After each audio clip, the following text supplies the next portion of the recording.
The vacant English welterweight title. I just want to name this.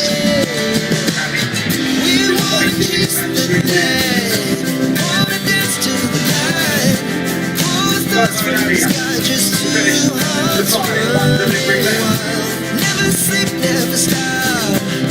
As we shout from the top, we're gonna be. We're gonna be.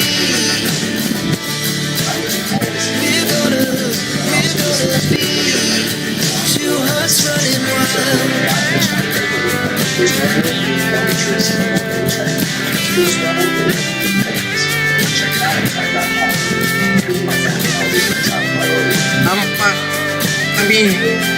Am I on?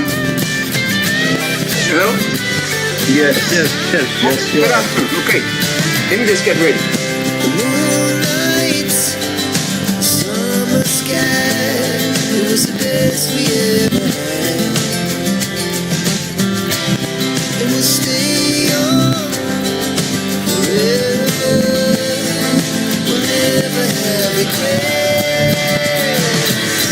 We wanna chase the night, wanna dance to the light, pull the stars from the sky. Thank you for joining us here on the Caribbean Cricket Show. We welcome one and all and thank you for joining coverage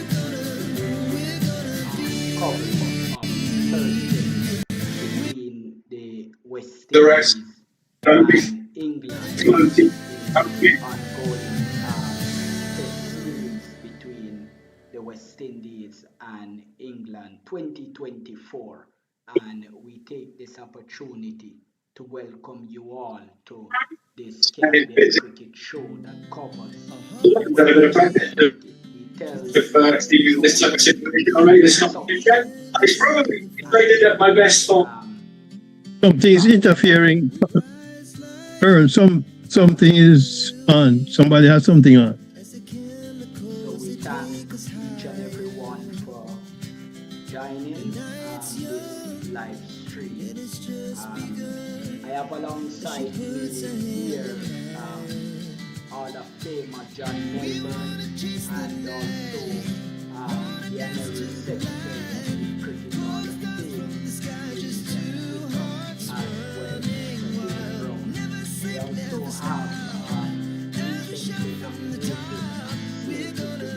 we're gonna be two hearts running wild. Also the president of Cricket Show, USA. You're on the Caribbean Cricket Show hosted by the West Indies Cricket Academy. Thank you once again for joining. Mr. Melbourne, day that you have to say that England win the second day of the ongoing third It's noise there.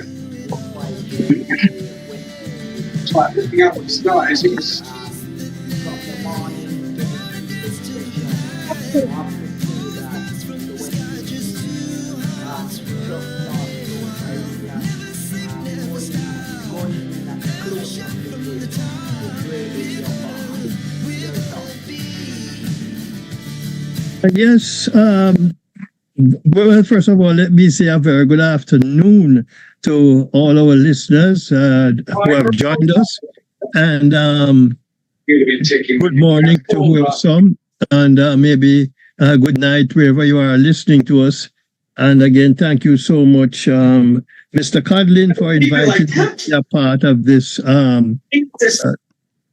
Zoom broadcast. Yes, I would say England are on top on day, what's this date, at the end of day 2 of this third and final test at Edgbaston.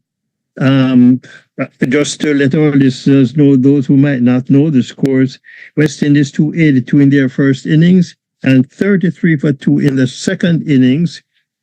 England went on to score 376. At one point, I didn't think England would have gotten to 300 runs period. But however, when James Smith joined, or Chris Wokes joined James Smith, they shared in a significant partnership that took England across the 300 mark and certainly um, went ahead of the West Indies 282. Uh, Again, in the West Indies first innings, their top order didn't get the job done. After a 76 run opening partnership between Craig Brathwaite and Mikhail Louis, the Kirk McKenzie again failed. So did Alec Athanase. I think Alec Athanase was just undone by an inside edge that hit his wicket. But the bottom middle between Jason Holder and Joshua De Silva put up some resistance. Eventually, West Indies getting to 282, and they were coming, as a matter of fact, from 115 for 5. I didn't think they would have scored 200 runs, but 282 was reasonable. The commentators felt that it was a 400-run wicket, so what West Indies didn't get there. England batted. I thought at one point West Indies would have dismissed them under or maybe close to a score, maybe a little bit of 6. And West Indies in their second innings losing the captain Craig Brathwaite without scoring, and Kirk McKenzie again failing. It's going to be an uphill climb. There are still 61 runs adrift of the England score. Hopefully the partnership between Mikhail Louis and Alec Athanase can get those 61 runs and kind of set the West Indies sailing towards a decent second inning score. As in the second test, I felt that the West Indies would not have scored the runs that they needed, over 300 runs to win that test, because of the youth of the West Indies team. And here we go in the second innings now at Edgbaston. Their probably most experienced batsman in Brathwaite was out for a duck. So it's going to be an uphill climb on day 3, but we shall see what happens. Back to you, Junior. Thank you.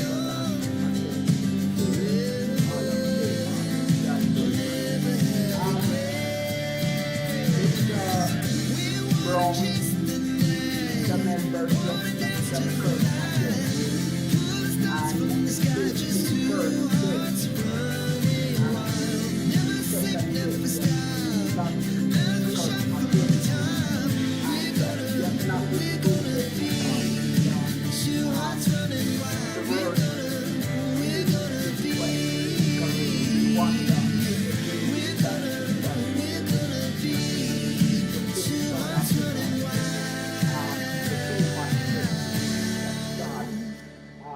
on the 7th of August. What's your thoughts on Kirk McKenzie? And once again, welcome to all the fans that are watching us. Welcome to the Caribbean Cricket Show hosted here on West YouTube channel. Mr. Brown. Yes, thank you, Mr. Codlin. Thanks for having me again, and welcome to all the viewers and fellow panelists. The question in regards to Kirk McKenzie.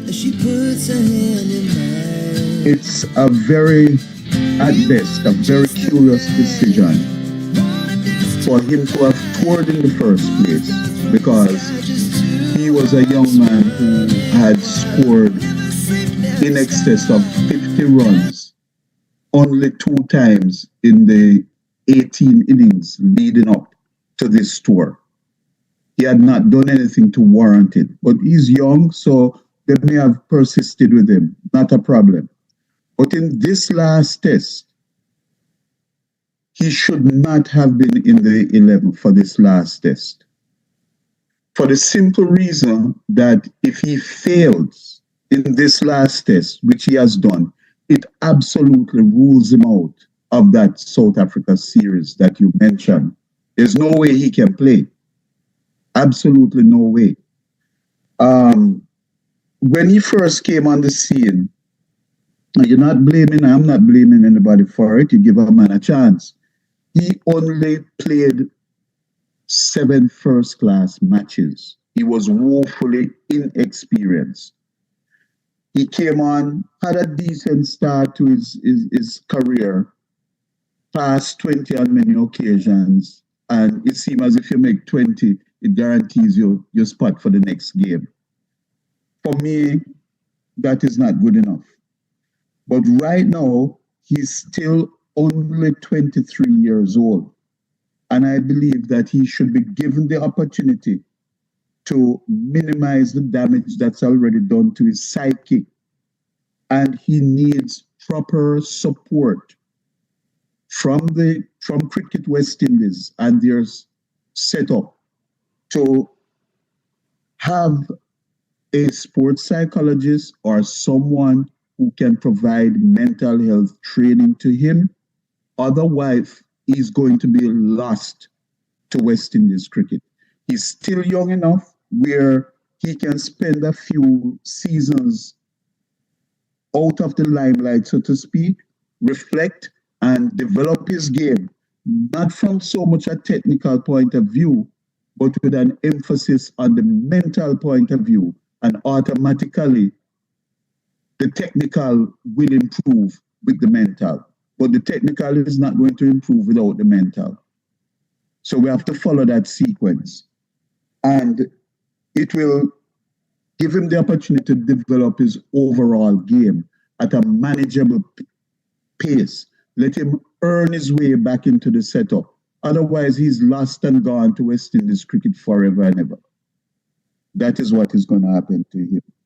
So, as I said, let me just repeat the support system for him should start with a sport psychologist or someone who is professional or able to aid in mind power or mindfulness training, where he will now be able to cope with the everyday demands of life.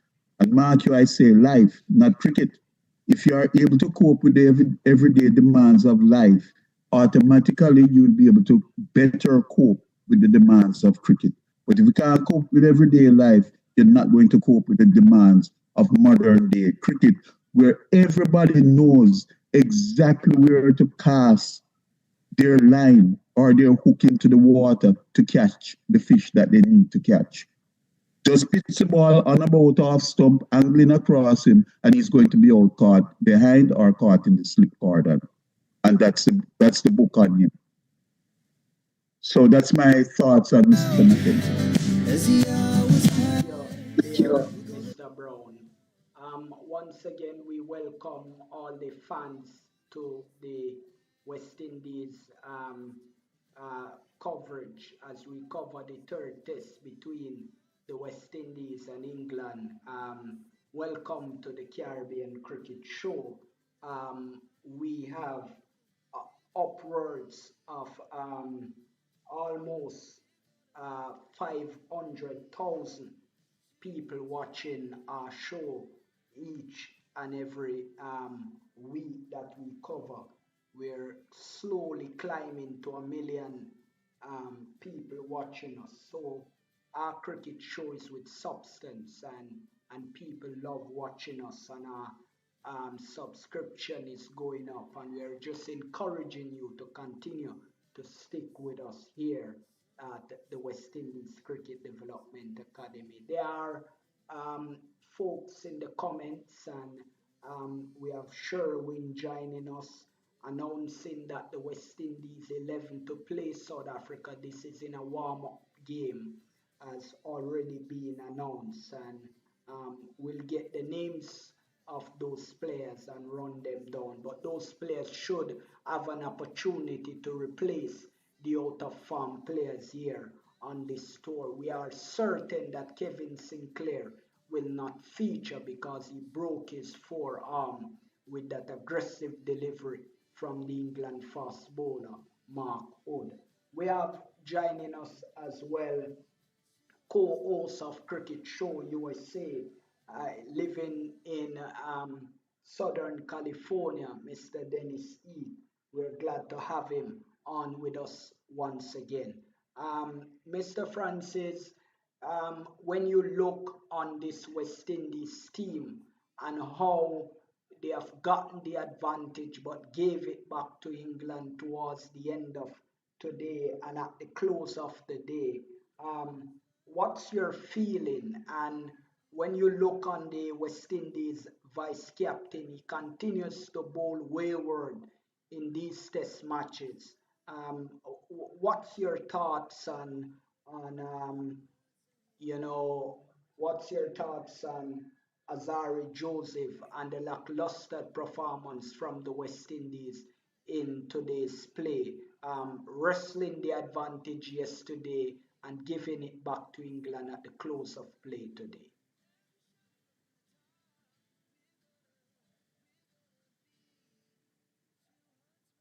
Is Mr. Francis with us? He's muted. Okay. Hello, are you with me? I am here now. I was. First of all, let me say good afternoon to you, Mr. Codlin, and to the panelists. It's a pleasure for me to be with you this evening. It's a wonderful condition in my neck of the woods. I hope wherever you guys are, you are enjoying similar weather condition. It's not so happy for me to speak about the West Indies team because I'm not really satisfied. The team had the boldness to bat first after winning the toss, and they had a little collapse in the middle and was rescued by Holder and the wicketkeeper, and eventually they got a reasonable score, not enough, because the lower order batting did not click. They felt they were in a hurry to get out.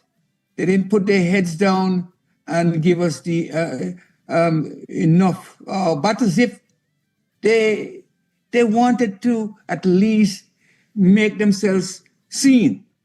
They had an opportunity. You see, if you notice the way the English lower order batted, they batted as if we have something to prove, especially young Smith. All in all, the West Indies were able to score 282. And when we came back and got a few early wickets, which put us right in the lead. But like you asked me about Alzari bowling, I am for one always supported him. But there's no excuse for him to be bowling in excess of 6 runs for over constantly. A word out is that they're using him as the enforcer. Or some will say he's been spoiled by the IPL. But he has to be held responsible for how he bowls. He is much better than that. And he should be bowling 4 or 5 balls right in the channel with his pace. He'll definitely be able to get out the edge, or sometimes get having the batsman being bowled. It's not enough for him to be bowling short length, 5 balls short length, and continue to do it. In as much as he got the wicket of Stokes today with that short delivery, he is wasting his energy. There's no doubt that he gives his all. He's a good. For a moment there, Mr. Francis. Somebody in the comment said that Azari Joseph problem is the captain. The captain sets Being captaincy, the captaincy. The captain sets a poor field for a bowler who bowl short. Your response to that? I don't think the bowler has to be held responsible for how he bowls. If the field is set short, you can't continue to bowl short and he's not productive. But to the person in the comment, he has a point, because the captain has to set the field for the bowler. They have to have a plan, and but Mr. Coughlin, if the plan is not working, it is not working. It is bleeding too much runs, number one, I endorse him. He can bowl fast and let the short length be a surprise delivery. You cannot continue to bowl 5, 4, and 5 deliveries short. He's been, that wouldn't work because even in the tail enders are hitting him for a couple of sixes in an over. He gets 4 wickets today. And imagine, I believe today he would have gotten enough wickets to have earned 100 test wickets in his career so far. And I don't hear many people say anything about it. He did earn that. Yes. And I don't hear much mention of that. Okay, 4 for 6 plus per over is not sufficient. And what message is he going to send to the other bowlers who are bowling less than him? I support him to the hit, but when he's bleeding so much, too expensive. That's the long and short of it. He should be able to contain the batting, put some pressure on them, let the batters give their wickets away. Sherwin in the comments here saying that he totally disagrees with you. All right. But no problem there with that at all. Yeah, I think he's allowed to disagree. We on the yes, indeed. Caribbean Cricket Show doesn't force anyone to agree with any particular point that we have. But let me ask Mr. Chairman, if you would mind, can the West Indies afford 6 runs and over? And their batting cannot produce 6 runs and over. Can they? They can even 4 per over sometimes. We cannot afford it. If we were other team, England want to play basketball. West Indies want to play what? Something else. Yeah, that's a very good point. Mr. Eid, what's your thoughts on West Indies overall giving England the upper hand in this test match? Because basically what we're seeing here is a 3-0 whitewash because we're already 2 wickets down. Tomorrow is a crucial and a pivotal day in the test match. But looking back at the first day and us being bowled out, but having the test match firmly within our hands at the close of the day, now England have the test match firm in their hands. Your thoughts on the West Indies up and down and inconsistency in this third test match, especially after getting themselves in a very, very good position? Thank you. Well, good afternoon to my fellow panelists and viewers, listeners of the West Indies Academy Development Channel. Thank you for the invitation again. I'm totally dissatisfied with the performance or lack thereof of the current West Indies side. I have to say that I would like for the tape of these matches to be made available to, and all West Indian players should be forced to sit and watch, especially watch the way the English batters perform.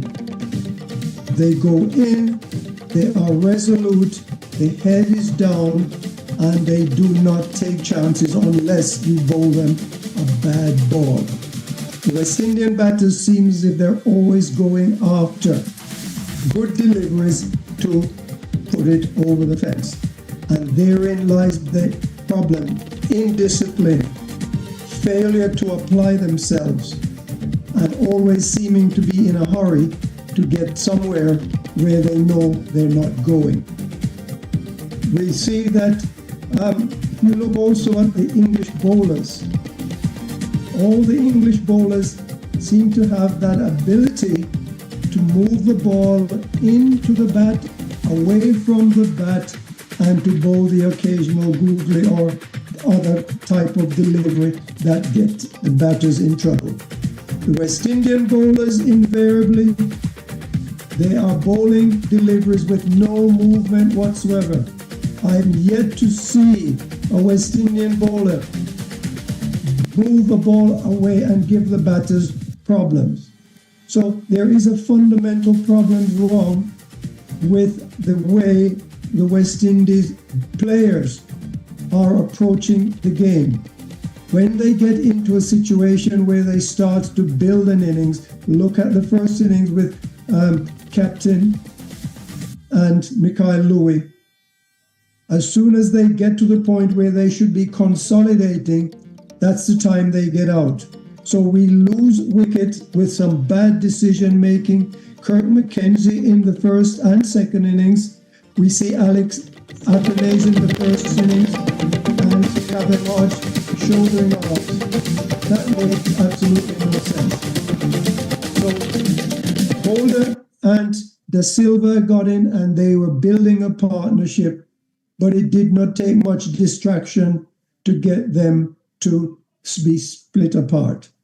The batters, when they get the opportunity, they do not apply themselves, they lose concentration or they lack concentration, and the West Indies always fold. I think that come next week, we need to make some changes. Yes, Mackenzie should be rested, but he's not the only one. Certainly, I'm thinking that we should be thinking of bringing in Chase and Kyle Mayers and, of course, Hope into these proceedings for our next series of test matches in the Caribbean. Back to you, Mr. Codlin. Thank you for your thoughts, Mr. Eid. Mr. Melbourne Hall of Famer, um, one of our fans here in the comments, Mr. Sherwin, is repeatedly asking for the dismissal of Craig Brathwaite as captain. Do you share those thoughts? It is interesting that the fans, well, not only fans are looking at it. I was actually listening to Mr. Mason in Barbados show on Tuesday, and he had a couple of former West Indies cricketers on the program. And while they weren't really calling for the dismissal of Craig Brathwaite, they said that, Cricket West Indies has to look at his position as captain and his ability to make on-the-field decisions, because it seems as if his decision-making is lacking. But then there was no one who could say, well, who should get the mantle of captaincy at this point, because really, other than Joshua De Silva, and again, I noticed that Craig Brathwaite spent time, a lot of time, it seemed as if consulting with Joshua De Silva between overs, and not Azari Joseph, and I think I find that interesting. But then the question is, if not Craig Brathwaite, then who? Because there's really no one else other than Joshua De Silva, as I mentioned, at this stage of this, with this team, unless, of course, you hand the captaincy to Ruston Chase or to Shehu. Yeah. I have to disagree here because and make no doubt of it, I've been watching and listening West Indies cricket since 1999, and for a guy that was dropped because of a lack of form and not featured in our test match over the last year or two, to be asked to come back to captain this team when there are capable hands that are there, I would disagree with the call for Chase to come back as captain, and also Shea Hope, because what it will do for the morale of the players, and others will feel that they don't worth anything, and then it is fluid as well to give the captaincy to the wicket keeper Joshua De Silva, which over the last few test match has really not shown great application with the bat, getting mediocre scores every now and then.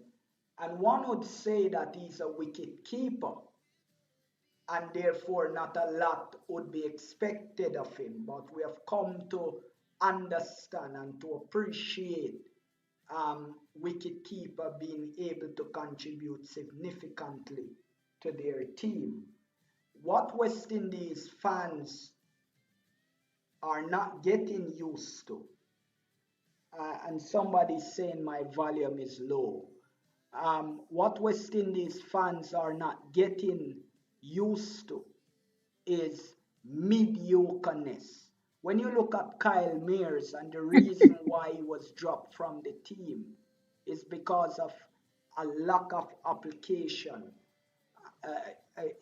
Their average is below par, and that's the reason why we are calling for the West Indies selectors to drop Kirk Mackenzie. This is a cricket show, and we are people that come from Jamaica, and Mackenzie is from Jamaica, but Mackenzie should be immediately dropped from the West Indies team. And I don't care if there's no Jamaican on that West Indies team. Kirk Mackenzie must be dropped. For 3 test matches, Kirk Mackenzie has remained steadfast, not trying, not looking to do what is required of him. He's a professional. If I go to Sabina Park 10 times, 8 of those 10 times Kirk Mackenzie would be at training at Sabina Park. But what's the result? And you would say England is a hard place to score runs, but if you score runs in Australia and in England, you are considered the best and one of the best. And we're just saying that Kirk Mackenzie does not cut it in test cricket. So I hear you in calling for a captaincy change, but as you rightfully say, who would be capable of leading that test team?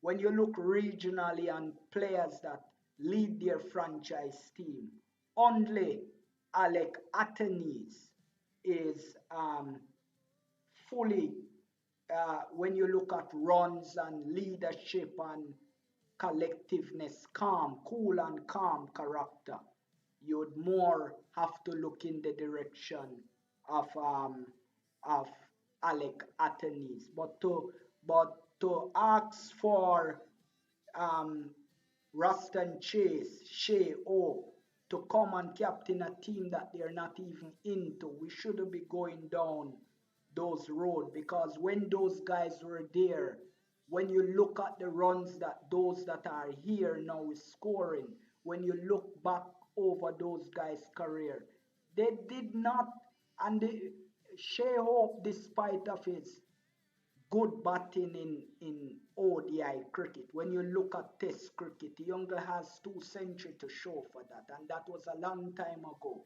And the reason why he was dropped from the team was not that any selector didn't like him or in favor of him. It was because he was not scoring the required runs that are,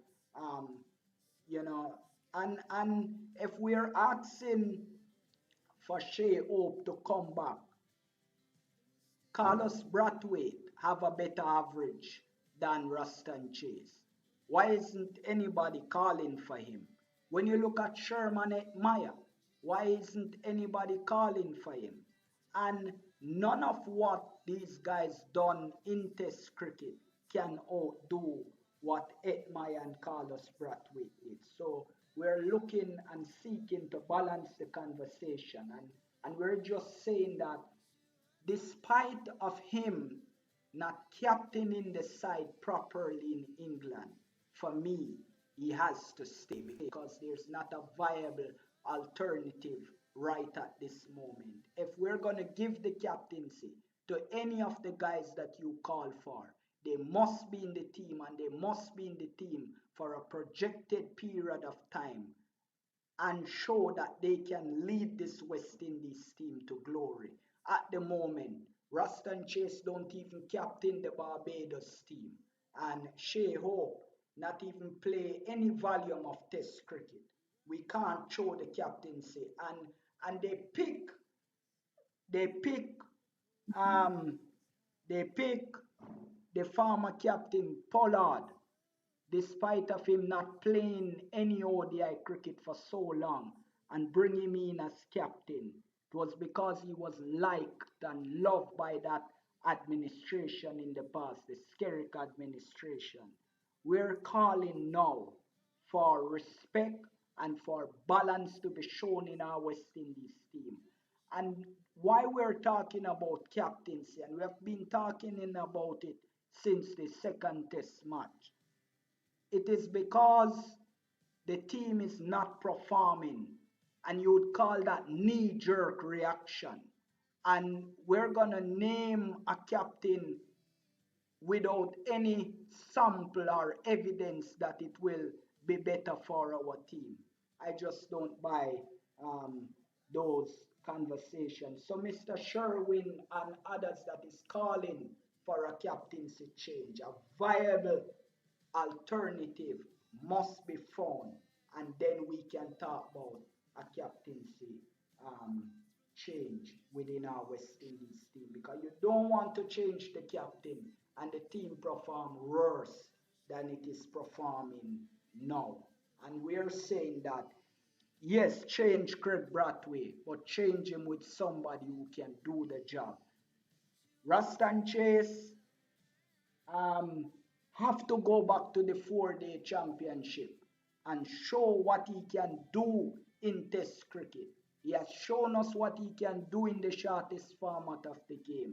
But Test cricket, as we know, and as we're following West Indies cricket for quite some time now, is almost completely different ball game when it comes in to Test cricket. Your thoughts, Mr. Brown, and the conversation about captaincy change and the alternatives that are there within this West Indies team right now, because it would be suicidal really to look outside the team now for a alternative that is without merit where runs is concerned. And if we're gonna pick a West Indies team, that team should be consist around average and performances. Your thoughts on that? Well, the aspect of captaincy, you have to look long term, short term. Brathwaite was given a very young team to take to England. Not young, but inexperienced team. And the strong point of the team would be the bowling. And losing Kemar Roach was a very big loss. I don't hear many persons mentioning it, but it was a big loss because his steadying influence on the bowling attack and on the team overall is invaluable, I believe. When they name Alzari Joseph as a vice captain, that is not a very, for me, inspired move. It's not Alzari Joseph's fault, but you have to be thinking long term, short term. What are you really looking for? And it is difficult. History has shown it that it is difficult, not impossible, but very difficult for a fast bowler to captain a team effectively. Very few of them have ever done it throughout history. No matter how experienced they are, very few of them. Courtney Walsh was a specialist bowler that captained West Indies, but the only reason he got that captaincy is because Brian Lara didn't want it anymore. and they went to the veteran. But Walsh was there for maybe 20 years, almost 15 years before he got it. So who is playing right now? You have people like a Da Silva. I don't know. I just feel, based on what I see in England and see the lack of direction that the bowlers have, the bowlers seem to be bowling one way and the field is set a different way. Is it their fault? Is it the captain's fault? Honestly, I don't know. But what it tells me is that the captain is not in charge. He's not marshalling his troops. They are not following out his orders. At the very worst, that's what it is. He should be able to tell Alzari, listen, we got 10 wickets, but we cannot have the team go from what? From 55, 54 for 5 and add 322 runs in 60 overs. That don't make any sense. And you the bowlers keep doing the same foolishness with the short pitch deliveries. Yes, you may get a wicket or two, but you cannot be that expensive. You can't give up 6+ runs and over and think you're doing a good job. And the captain has to take responsibility for that. As I mentioned on this forum before, I remember Chris Gayle, rightly or wrongly, exercising his right as a captain and sending Suleiman Ben off the field because he was telling him to bowl a certain way and he didn't do it. So he had him complete his over and then sent him off the field. If you're not going to do what I'm telling you to do, get off. You know, so I look at that, England 54 for 5 and come back now. Today we bowl them out. And the thing we're going to say, oh, we took all 10 wickets. But at what cost? What did you pay for it? You took the last 5 wickets for 322 runs. That's what you did. And you have to, don't look at the 10 wickets. Look at what the last 5 wickets cost you. You did well with the first 5. You needed now to keep it tight. And my biggest outside of field placing and whatever is motive. Sherwin just said to you that a good captain knows how his bowler bowls and sets field accordingly. Would you agree with that? Absolutely. And that is why if the bowler not following your instructions on how you set the field, because if you set 6 men on the offside and then keep bowling down the leg side, you have to take him off. Absolutely. And that is it. So and then you're saying that Craig Brathwaite is not assertive enough. Absolutely not. Leaders must lead, willingly lead at whatever the cost. The other players must follow willingly and execute what they planned on going out into the field. And if they are not doing that, well, shame on them, but also shame on the administrators or whomever that is in charge, where people are bowling how they want to bowl. And if that is the way how Mr. Brathwaite wants them to bowl, well, shame on him. And I would also like to know, why is he reluctant to use the most economical bowler?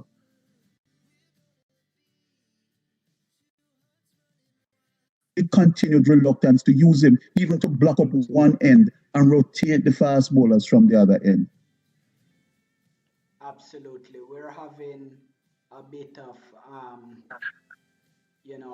internet issue, as you could see on your screen, that we were frozen, but we're back on now. Mr. Eat, somebody in the comments here is saying that Casey Carty is a good choice to replace Kirk McKenzie. Your thoughts on that? Well, I'd be quite happy to give Casey Carty the opportunity. He has demonstrated in the past that he can perform. And in fact, he scored over nearly 500 runs during the 2023 season with an average of 41. which is a whole lot better than Mackenzie's performance in the 2023 four-day championship. So yes, I'm willing to consider Casey Carty. But my initial thinking is that, yes, I'd go for Chase and I'd also go for Hope and Mayers. And my reasoning is this. We had, after that failure back in the previous T20 World Cup in Australia, where we had that investigation and report, one of the recommendations made was that we should stop, we, meaning West Indies, should stop relying entirely on one group of players. In other words, the white ball players should be rotated into the red ball cricket because we have a lot of talent that is not being properly used. Now, since that recommendation was made, I have yet to see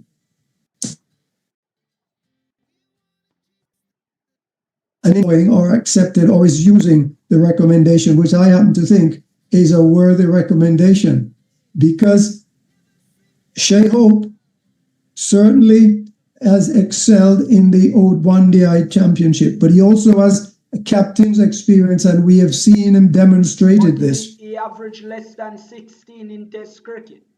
Yes, but when was his last Test match? We've seen others come in and go out. When was his last four-day game too? Well, that's the point. The recommendation was that these white ball cricketers should be rotated into the red ball, and that is not being made. The recommendation not being followed. So consequently, we need to go back to that and then start rotating those white ball players into the red ball game, so that we're not like India, where we have 4 or 5 teams of players that we can select from. We have a very limited, small pool. Consequently, you use what you have and you build them up so that you can use them in any game whatsoever. So that is where we're falling flat. We discussed Chase as his performance. I think you said that Chase's performance was not there for the 23-24 season. But Chase played one single match during the 2023-24 season. And in that one match, he scored 127 runs and he took 10 wickets. Now, this is what the statistics show. So he can play. We've seen his quality in the white ball game. So we know that he is a player that can be called upon to help the West Indies. Brathwaite's situation, we discussed this maybe the first and possibly the second test. He does not appear to be a decisive skipper. He does not use his initiative. He hesitates to try something new or something different, and he does not seem to have a perception of what is happening on the field. So for those reasons, I say yes, let's find somebody else new who have the experience of a captain and who has shown that they can deliver. And I think Shea Hope would probably be the good place to begin. Back to you, Mr. Conlon. Thank you. Those in the comments, you could indicate if the volume is back up for us.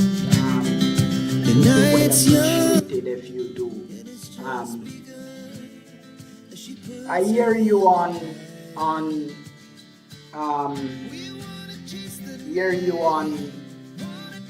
calling for the captaincy of Shea Hope, who has much to be desired in his tactics with the ODI team as well, which has fallen within the rankings since he took over as well. Despite of his good performances with the bat, there are much to be asked with his captaincy in the ODI team.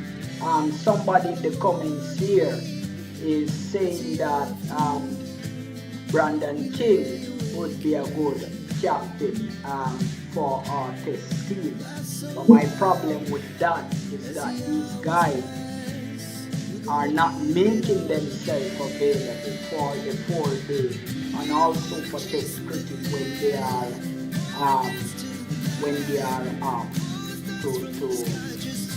to come. And because Brandon King was asked to tour with the team in Australia, which he turned down.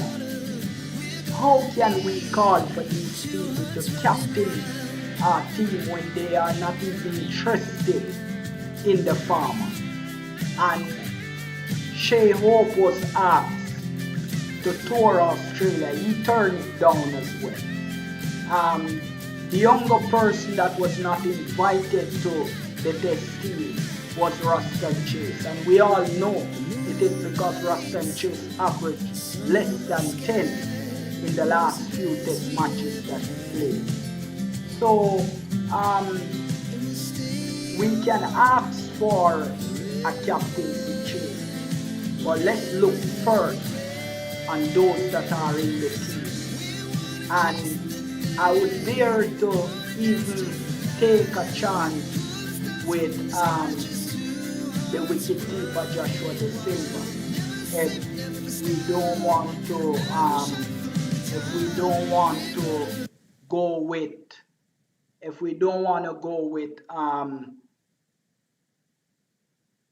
Brathwaite? Alec Atenes, because Atenes has captained his team and has captained them to good results in our 4-day championship. And so it baffles me in looking outside, despite us having good alternatives within. But clearly, yeah, and our internet went just now. Clearly, we're having issues with Craig Brathwaite as the captain. He's not assertive enough. Mr. Melbourne, would you replace Kurt McKenzie with Casey Carty, that some in the comments are asking about, and also Mr. Francis will offer his thoughts on that in replacing Kurt McKenzie with Casey Carty for this upcoming series with the South African, which is a very important series for us in the World Test Championship. Well, I have always felt that Casey Carty and Alec Athanasis should be in the team. And I don't understand how the selectors could have gone to England without Casey Carty. So yes, I would not have a problem with him replacing Kurt McKenzie at this point. However, there is still that Shea Hope, Ruston Chase decision that has to be made. If they are the better cricketers, and I personally believe that Cricket West Indies should select the best 17 or 18 cricketers, and from that 17 or 18 group, they play all three versions of the game once they are available. Because you know how it is with players not being available because maybe they have franchise cricket or something to play. But it is also, I also believe that if you are playing cricket, franchise cricket, you should also, West Indies should be able to call you when they want you for a tour, just as it's done in the other major countries, England, Australia, India. That you should, once West Indies call you, something has to be written in the contract that once West Indies call you for a tour, you have to leave that franchise. I understand the franchise cricket is where they make the money, you know. I can't deny them that. But I also believe that they should play West Indies cricket when they are called. Yes, so yes, I believe Casey Carty should be in the squad. Mr. Francis, would you agree with that? Yes, thank you for the opportunity again. And I endorse what Mr. Melbourne is saying here in terms of Casey Carty replacing Mackenzie. I would, however, not discard Mackenzie altogether. I'll have him around the squad. The West Indies cricket boarders always have a problem of getting a captain. They have the tendency to deny West Indies when they're being called for other contracts around the world. And that is perhaps one of the reasons I believe why Alzari Joseph was made the vice captain to coach him, but it seemed to probably have some effect on his bowling. So we have to go with the players who are being, loyal to the West Indies, number one, to make them captain.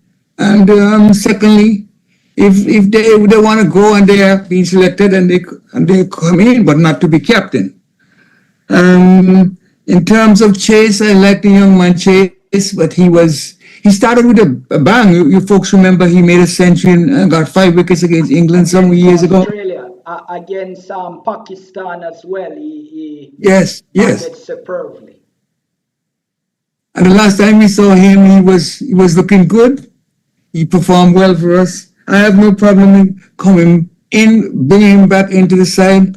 I love King as a captain potential, but is he willing to make the sacrifice? And years ago, when Hope was hit in New Zealand, he seemed not to like the pace anymore. Because years ago, he went to England. I think it was during the pandemic, and he and Bradford made a good showing there. He seemed to be not convinced of going to countries where the pace is too hard to handle.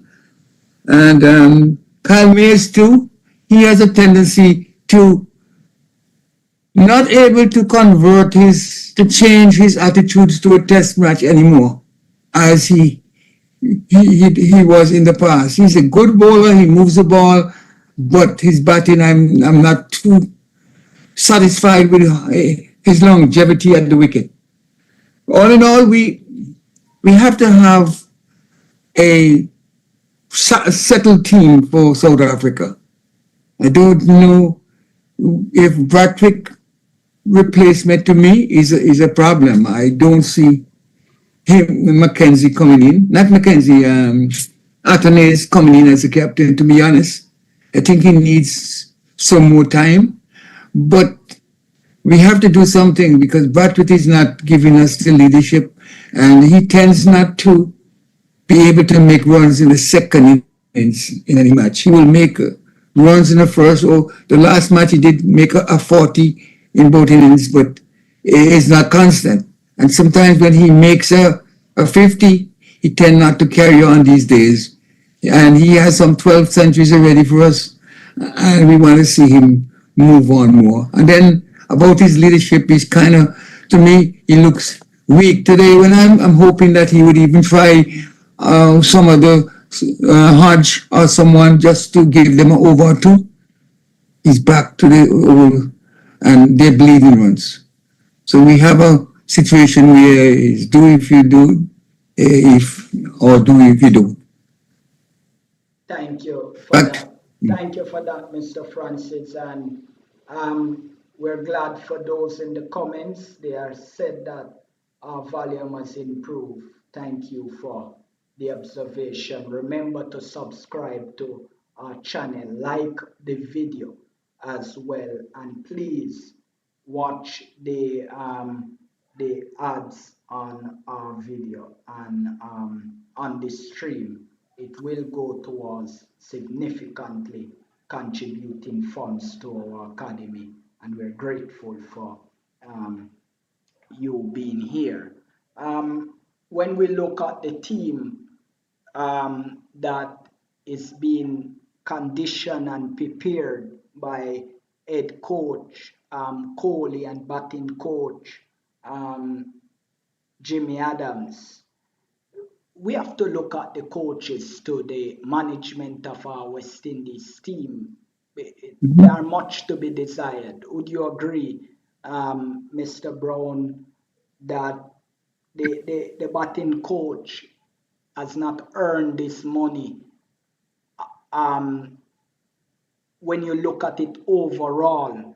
Because the first test, the players scored over 400 runs in the first innings and messed up badly in the second innings. But when you look at the start that they got in this third test match and then fell away, you wonder what's happening in the back room with the West Indies thinking tank on tour there. Almost 10 backroom staff, and yet our team is performing the poorest in the last 3 years in England.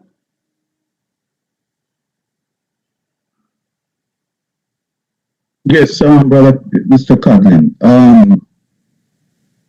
The coaches that are there, they can only impart the knowledge that they have.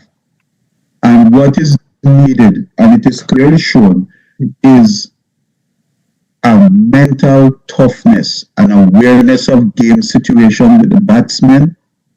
We will take, for example, and he batted well, won't take anything away from him in the last test match, Alphanese. A few balls to go before lunch. He has to be aware of it. We're not talking about knowing it or not knowing it.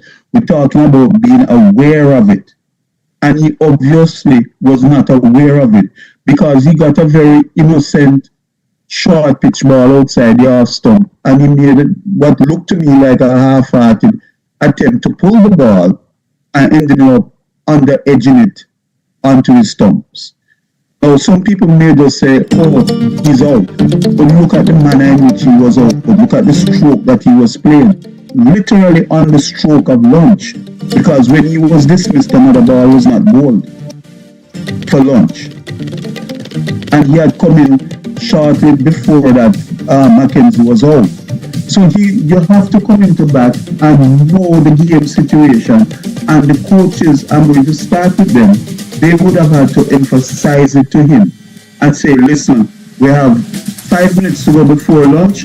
Just defend your way out and let us regroup and come back after lunch. You don't go there to try hit nobody over square leg and flash them through the covers. Go out there just to play the ball on its merit and survive, if you want to call it that. So you watch them playing, and for the most part, they are not reading the game. Like how you'd read a domino game and won't know what other game piece to play. You have to read the game, but you're not going to read it if the coaches don't know how to teach you to read the game. So again, the persons at the top, whether it's a Jimmy Adams or whomever, they can't come to them from a purely cricket technical point of view. It has to be from how they approach it mentally, their attitude towards it. You can see the Englishmen, they were 54 for 5. They came out there not to flash the blade, just to push the ball around and get singles. Push it around, get singles. Just wait out the bowlers to bowl it short and hit it away to the boundary. Don't take any chances. And that's what they did. That is why they added 322 runs for the next 5 wickets. And they so if you don't have a plan, but the plan have to start in your mind. It don't start from on paper or whatever. It has to start from in your mind. And you have to get the mental stamina and endurance where you can think for long periods of time and bat for long periods of time. Very, very good assessment there. We are running out of time and we'll come back tomorrow to we believe the test match will end tomorrow because of the lackluster batting of the West Indies, and we'll try to be on right after the day's end. Quickly, John Melbourne, Hall of Famer, Deandra Dutton returning to the West Indies team, coming out of retirement. It was said that the West Indies president helped to talk her out of that. How much of a blessing that will be to the West Indies women's team.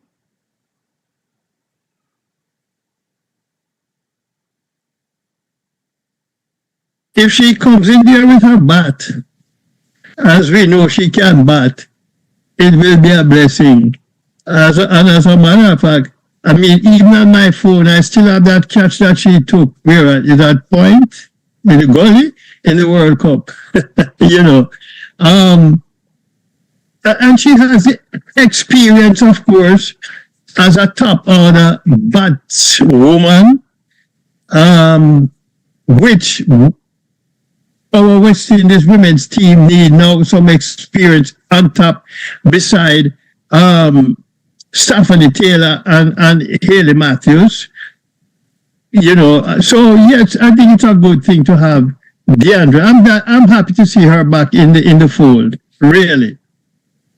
Yes, and we'll have some more thoughts on Deandra Dutton from the rest of our panelists during tomorrow's show. We're still out of power, as you know that we were hit by a dangerous hurricane here in Jamaica and mainly on the south, which we are located on.